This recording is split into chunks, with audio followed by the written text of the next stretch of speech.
Hello student welcome to सेवा पाठशाला। आज तुम्हारे जी अखमियार जुज चैप्टार आसे आलोचना करिम और ये चैप्टार जिमानखिनि क्वेश्चन आसे सेखिनिও धुनियाके मैं शॉर्ट फर्मत तुम्हारे कारण लिखि आनिছো। गतिके तुम्हारे भिडिओ प्रथমৰ পৰা शेषলৈ চাই থাকা। चुआ प्रथमे तुम कि কৰিব লাগিব যে जुज जीटो आसे तुम चैप्टारটো 2-3 बार प्रथमे रीडिंग मारिबा निजे। हाँ याते बुझाबलगिया একো নাই। ইয়াৰ পিছত তোমালোকে যিখিনি তোমাৰ লিখকৰ হেৰি আছে সেইখিনি চাবা। চুआ लेखक परिचयখিনি ভালদৰে চাই লোৱা। प्रथम तुम्हारे लेखक परिचय ये पोर्शन तुम्हारे भालदरे पढ़िबा जे बकुल फुलर दरे नाমৰ उपन्यासखনৰ জৰিয়তে তেওঁ অসমীয়া সাহিত্যলৈ মূল্যবান বৰঙণি যোগাইছে। এতিয়ালৈকে প্ৰকাশিত কলিতাদেৱৰ গ্ৰন্থসমূহ হৈছে কি অনুশীলন, অযান্ত্ৰিক অনুশীলন, মৃত্যুৰ সিপাৰে। हाँ এইখিনি চাই ল'বা ভালকে। ইয়াৰ পিছত তোমালোকে যিখিনি প্ৰশ্নাৱলী কুৱেশ্যন আছে সেইখিনি চোৱা। মই ধুনীয়াকৈ তোমালোকৰ কাৰণে শৰ্ট ফৰ্মত লিখি আনিছোঁ, গতিকে সেইখিনি বহিত লিখি ধুনীয়াকৈ মুখস্থ কৰি ল'বা। চোৱা প্ৰথম কুৱেশ্যনটো কি কৈছে যে অতি চমুকৈ উত্তৰ লিখিব দিছে আমাৰ কাৰ বেগৰ পৰা টকা চুৰ হৈছিল। অ'কে তো ইয়াৰ উত্তৰটো চোৱা প্ৰশান্তৰ বেগৰ পৰা কি হৈছিল টকা চুৰ হৈছিল। সিদ্ধাৰ্থহঁতৰ শ্ৰেণীৰ শিক্ষকগৰাকীৰ নাম কি? উত্তৰ সিদ্ধাৰ্থহঁতৰ শ্ৰেণীৰ শিক্ষকগৰাকীৰ নাম কি? মহেন্দ্ৰ মাষ্টৰ। গ কি নিৰ্মলে কাক বিচাৰি দোকানলৈ গৈছিল? চোৱা যে নিৰ্মলে সিদ্ধাৰ্থক বিচাৰি দোকানখনলৈ গৈছিল। ঘ চোৱা সিদ্ধাৰ্থই পেঞ্চিল বক্সত কি সাঁচি ৰাখিছিল? हाँ সিদ্ধাৰ্থই পেঞ্চিল বক্সত কি দেউতাকে দিয়া চকলেটৰ কাগজবোৰ সাঁচি ৰাখিছিল। উঙ কি নিৰ্মলে কিয় বহুদিনৰ বাবে বাহিৰলৈ যাবলগীয়া হৈছিল? ইয়াৰ উত্তৰটো চোৱা যে নিৰ্মলৰ দেহত এটা জটিল ৰোগ হৈছে, তাৰ বাবে কি নিৰ্মলে বহুদিনৰ বাবে বাহিৰলৈ যাবলগীয়া হৈছিল। ওকে ষ্টুডেণ্ট এতিয়া চোৱা 2 নম্বৰ কুৱেশ্যনখিনি কি লিখিব দিছে তলৰ প্ৰশ্নবোৰৰ উত্তৰ দিয়া। এইখিনি তোমালোকৰ 2 মাৰ্কৰ বা এনেকুৱাকৈ কুৱেশ্যন মাৰ্ক আহিব, গতিকে মই সিমানখিনি হেৰি মানে তোমালোকৰ কাৰণে লিখিছোঁ। চোৱা যে প্ৰথম কুৱেশ্যনটো কি আছে যে সিদ্ধাৰ্থই কিয় প্ৰশান্তৰ বেগৰ পৰা পইচা চুৰ কৰিছিল? উত্তৰ সিদ্ধাৰ্থই দোকানীজনৰ কুপৰামৰ্শক্ৰমে মনৰ অশান্তি দূৰ কৰিবৰ বাবে চিগাৰেট কিনিবলৈ টকাৰ অভাৱত তেওঁ প্ৰশান্তৰ বেগৰ পৰা পইচা চুৰ কৰিছিল। খ কি কাৰণত সিদ্ধাৰ্থ নিচাসক্ত হৈ পৰিছিল? উত্তৰ সিদ্ধাৰ্থৰ মাক বাপেকৰ লগত কাজিয়াৰ প্ৰচণ্ড চিঞৰ বাখৰ গালি গালাজৰ লগতে বাপেকে সিহঁতক পেলাই থৈ কৰবলৈ গুচি যোৱাত অন্তৰত আঘাত পাই দুষ্ট বুদ্ধি দোকানীজনৰ কুপৰামৰ্শত তেওঁ নিচাসক্ত হৈ পৰিছিল, মানে নিচাৰ প্ৰতি ধাৱমান হৈছিল। অ'কে এতিয়া চোৱা গ নম্বৰটো যে নিৰ্মলে সিদ্ধাৰ্থক বিচাৰি কিয় পাণ দোকানখনলৈ গৈছিল? উত্তৰ সিদ্ধাৰ্থৰ আগৰ স্বভাৱবোৰৰ পৰিৱৰ্তন হোৱাৰ বাবে তেওঁক ৰহস্যৰ পকনীয়াৰ পৰা উদ্ধাৰ কৰাৰ কাৰণে নিৰ্মলে সিদ্ধাৰ্থক বিচাৰি পাণ দোকানখনলৈ গৈছিল। ঘ কি যে সিদ্ধাৰ্থই প্ৰথমতে কিয় নিৰ্মলৰ মুখামুখি হ'ব খোজা নাছিল? উত্তৰ সিদ্ধাৰ্থৰ জীৱনৰ পৰিৱৰ্তন লক্ষ্য কৰি নিৰ্মলে তেওঁৰ আপোন বন্ধুজনক তাৰ কি হৈছে ক'বই লাগিব বুলি বাৰে বাৰে সুধিছিল। এদিন পাণ দোকানখনত চিগাৰেট ফুকি থকা অৱস্থাত ধৰা পৰাত সিদ্ধাৰ্থই অতিকৈ লজ্জিত হৈ নিৰ্মলৰ মুখামুখি হ'ব লগা হৈছিল। এতিয়া চোৱা ষ্টুডেণ্ট 9 নম্বৰ কুৱেশ্যনটো কি আছে যে নিৰ্মলৰ জটিল ৰোগৰ কথা জানি সিদ্ধাৰ্থই কি কৈছিল? উত্তৰ নিৰ্মলৰ জটিল ৰোগৰ কথা জানি সিদ্ধাৰ্থই এনেদৰে কৈছিল, মই নিশ্চয় চেষ্টা কৰিম নিৰ্মল, চকুৰ সন্মুখত নাথাকিলেও মোৰ বুকুৰ ভিতৰৰ পৰাই তই মোক বাধা দি থাকিবি মই জানো। ইয়াৰ পিছত চোৱা ষ্টুডেণ্ট এতিয়া চোৱা 3 নম্বৰটো কি কৈছে যে তোৰ কি হৈছে মোক ক'বই লাগিব সিদ্ধাৰ্থ। নিৰ্মলৰ এই কথাখিনিয়ে সিদ্ধাৰ্থক কেনেকৈ প্ৰভাৱিত কৰিছিল? চোৱা যে নিৰ্মলৰ কথাৰ উত্তৰ নিদি সিদ্ধাৰ্থই দৌৰি বাছত উঠাৰ সময়ত নিৰ্মলে উক্ত কথাষাৰ কৈছিল। ইয়াৰ পিছত সিদ্ধাৰ্থ এসপ্তাহলৈ স্কুললৈ যোৱা নাই। নিৰ্মলৰ কথাষাৰ তাৰ বুকুৰ মাজত বাজি শান্তিৰ সংগীত হৈ ৰৈ আছে আৰু তেতিয়া তেওঁ অনুভৱ কৰিব পাৰিছে তোৰ কি হৈছে মোক ক'বই লাগিব। এইষাৰ কথা ক'ব পৰা মানুহজন যেন তাৰ জীৱনৰ পৰা বহু দূৰলৈ আঁতৰি গৈছে আৰু তেতিয়া তেওঁ এইষাৰ কথাৰ উত্তৰ দিব নোৱাৰি মৌনতাৰ মাজত ছটফটাই আছিল। এতিয়া চোৱা 4 নম্বৰ কুৱেশ্যনটো কি আছে যে সিদ্ধাৰ্থই কিয় নিসংগতাত ভুগিছিল বুজাই লিখিব দিছে আমাক। চোৱা সিদ্ধাৰ্থই পৰিয়ালৰ পৰা পোৱা মনৰ অশান্তি দূৰ কৰিবৰ বাবে পাণ দোকানীৰ কুপৰামৰ্শ মতে নিচাসক্ত হৈ পৰিছিল। ফলত তেওঁ শ্ৰেণীত কাৰো লগত নবহি একেবাৰে শেষৰ বেঞ্চত বহিবলৈ লৈছিল। তাৰ কথা বতৰা চাল চলন আচাৰ ব্যৱহাৰৰ পৰিৱৰ্তন ঘটিছিল। কোনে তাক মনৰ এই অশান্তি হতাশা দুখ বেদনা দূৰ কৰিব আদি কথাবোৰ ভাবি তেওঁ নিসংগতাত ভুগিছিল। এতিয়া চোৱা 5 নম্বৰ কুৱেশ্যনটো কি আছে যে নিৰ্মলে কেনেদৰে সিদ্ধাৰ্থক ভুল বাটৰ পৰা আঁতৰাই আনিছিল বিৱৰি লিখা।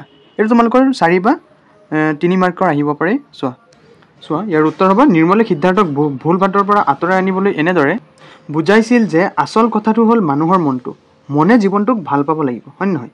জীৱনটোক ভাল পালে প্ৰকৃতিৰ সকলোৱে মানুহক আপোন কৰি লয়।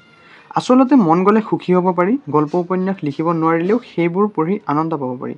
সকলো মানুহৰে জীৱনবোৰ একো একোটা কি যুঁজ, নিয়মৰ মাজেৰে জীৱনৰ যুঁজখন যুঁজি যাব লাগিব। এতিয়া চোৱা 6 নম্বৰ কুৱেশ্যনটো যে তোৰ দৰে ল'ৰাৰ কথাৰ উত্তৰ দিব নোৱাৰি হা অস্বস্তিকৰ মৌনতাৰ মাজত মাথো চটফটাবহে পাৰি কথাষাৰৰ অন্তৰ্নিহিত ভাৱ বিশ্লেষণ কৰা এইটো কুৱেশ্যন 4 মাৰ্কৰ বা 5 মাৰ্কৰ আহিব পাৰে চোৱা উত্তৰ সিদ্ধাৰ্থৰ স্বভাৱ চৰিত্ৰ সলনি হোৱা দেখি বন্ধু নিৰ্মলে সিদ্ধাৰ্থক লগ ধৰি তাৰনো কি হৈছে তাক সুধিলে কিন্তু সিদ্ধাৰ্থই নিৰ্মলক একো উত্তৰ নিদিয়াকৈ গুচি গ'ল সিদ্ধাৰ্থই মহেন্দ্ৰ মাষ্টৰৰ কঠোৰ বাক্যৰ উত্তৰ দিবলৈ সংকোচ নকৰে কিন্তু নিৰ্মলৰ নিচিনা সহজ সৰল সৎ নিৰ্ভীক ল'ৰাজনৰ উত্তৰ দিব পৰা নাই কাৰণ নিৰ্মল এজন সৎ সাহসী নিভাজ মনৰ ল'ৰা সি সিদ্ধাৰ্থক ভুল বাটৰ পৰা আঁতৰাই আনিলেহে যে সিদ্ধাৰ্থক প্ৰশ্ন কৰিছিল সেয়া সিদ্ধাৰ্থই বুজি পাইছিল সেয়েহে সিদ্ধাৰ্থই ভাবিছিল যে নিৰ্মলৰ দৰে ল'ৰাৰ কথাৰ উত্তৰ দিব নোৱাৰি অস্বস্তিকৰ মৌনতাৰ মাজত মাথো চটফটাবহে পাৰি এতিয়া চোৱা 7 নম্বৰ কুৱেশ্যনটো যে হাঁহিব নোৱাৰি খেলিব নোৱাৰি শুব নোৱাৰি ইমানেই তীব্ৰ সেই শূন্যতাৰ ভাৰ দুখৰ দাহন কথাষাৰ কাৰ বিষয়ে আৰু কিয় কোৱা হৈছে বুজাই লিখা চোৱা উত্তৰ সিদ্ধাৰ্থৰ মাক দেউতাকৰ মাজত চলি থকা কাজিয়াৰ ফলত এটা সময়ত বিচ্ছেদ হৈ পৰিছিল সেই সময়ত সিদ্ধাৰ্থক কোনেও ইয়াৰ কাৰণ জনোৱা নাছিল আৰু তেওঁ নিজে কাকো একো সোধাও নাছিল মাক বাপেকৰ কি হৈছে সেই অসীমাংকিত প্ৰশ্ন যি আছিল তাৰ চকু পানীতকৈ গধুৰ অৱশেষত সিদ্ধাৰ্থই নিসংগতা আৰু হতাশাত ভুগিছিল চাৰিওফালে শূন্যতা দেখিছিল আৰু য'ত হাঁহিব নোৱাৰি খেলিব নোৱাৰি শুব নোৱাৰি ইমানেই তীব্ৰতা এই শূন্যতাৰ ভাৰ দুখৰ দাহন এতিয়া চোৱা 8 নম্বৰ কুৱেশ্যনটো যে সিদ্ধাৰ্থই কিহৰ তাৰণাত মাকৰ খাৰজোৰ চুৰ কৰিছিল আৰু তাৰ পাছত তাৰ কিয় অন্তৰ্দ্বন্দ্ব হৈছিল বুজাই লিখা উত্তৰ সিদ্ধাৰ্থ ড্ৰাগছ আসক্ত হৈছিল ড্ৰাগছ কিনিবলৈ পইচাৰ প্ৰয়োজন হোৱাত মাকৰ খাৰজোৰ চুৰি কৰিছিল সিদ্ধাৰ্থই যেতিয়া মাকৰ খাৰজোৰ পাণ দোকানীজনৰ হাতত তুলি দিছিল সেই সময়ত পুলিচে সিহঁতৰ ঘৰৰে কাম কৰা ছোৱালীজনীক বান্ধি নি লকআপত ভৰাইছিল সেইবাবে তাৰ অন্তৰ্দ্বন্দ্ব হৈছিল এতিয়া 9 নম্বৰ কুৱেশ্যনটো চোৱা যে আচলতে মন গ'লেই মানুহ সুখী হ'ব পাৰি জান নিৰ্মলে কি প্ৰসংগত সিদ্ধাৰ্থক এনেদৰে কৈছিল বুজাই লিখা উত্তৰ চোৱা যে সিদ্ধাৰ্থ ড্ৰাগছৰ প্ৰতি আসক্ত হৈ পৰিছিল সেই সকলোবোৰ কথা নিৰ্মলক কোৱাত নিৰ্মলে তেওঁক ড্ৰাগছৰ কবলৰ পৰা মুক্ত কৰাৰ প্ৰসংগতে এনেদৰে কৈছিল নিৰ্মলে তেওঁৰ বন্ধু সিদ্ধাৰ্থক বুজাইছিল যে আচল কথাটো হৈছে মনটো জীৱনটোক ভাল পালে জীৱনটোৱে কেতিয়াও